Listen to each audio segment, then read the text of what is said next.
Hey, thanks for tuning in to one of our V-blogs that we've got going on. And again, we hope that the questions that we receive and comments that we receive from people will help either give you an answer or help better understand where we're coming from and what the Bible has to say. The one that I'm going to go through right now is really lengthy. I've had to kind of shorten it up. So Clinton, this comes from you, and forgive me in advance. I had to pick and choose some things out of this because it's about 4 pages long. But Clinton, you say that you've been in attendance at a Calvary Chapel in Downey for about 20 years, in part of the Calvary Chapel family, and that you are appalled, absolutely appalled, by the display of politics that Calvary Chapel has taken regarding the yes vote on Proposition 8. You said that this is completely off track from the mission of Christians and should not be tolerated, and you will not tolerate it. And that's awesome, Clinton. That's your American freedom, and that's very, very cool. But you speak out against that most reasons why we should not be involved in political activism is due to our mission. Well, Clinton, I first of all want to let you know that Calvary Chapel Chino Hills is not involved, and I don't know of any Calvary Chapel that's involved in political activism. If you're mixing a biblical worldview and promoting that in a society which is 100% biblical, then I don't have any control over that. You're going to view that as political. But listen, the issue, Proposition 8, that you raise, do you view it as a political issue, Clinton, or a biblical issue? I view it 100% as a biblical issue.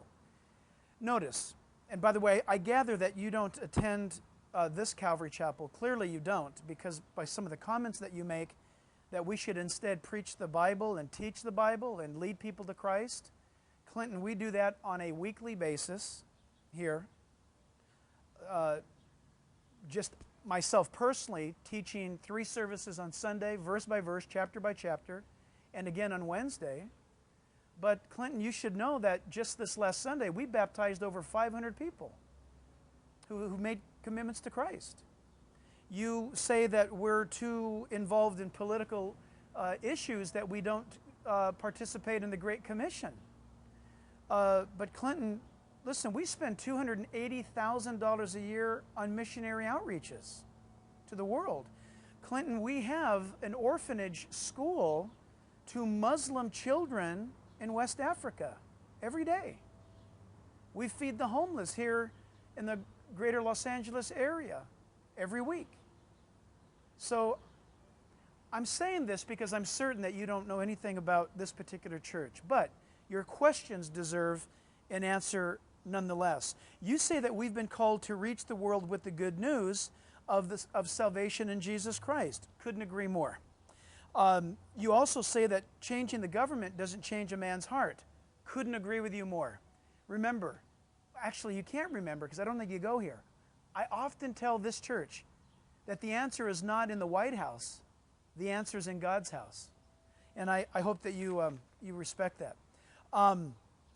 You said that Jesus came and taught, of course, and while he did so, he did not join ranks with the zealots.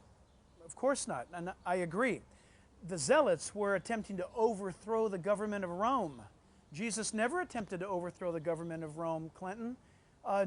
We would never go about to seek to overthrow the government of America. In fact, what I pray for is that we would return to the desire of our founding fathers. And those are on public record. You could read those. You go on to say that he did not suggest for his disciples to seek positions of public office. He didn't tell them not to. The Bible tells us that even those among Caesar's household were converted, and they were a witness for Christ. So let's be very careful about something. Clinton, you're not saying or suggesting that only the ungodly should run for office, should you? Because you got to throw George Washington, the founder of our nation, right out. You've got to throw John Adams out. You got to throw out a great hero of mine, Dr. Benjamin Rush.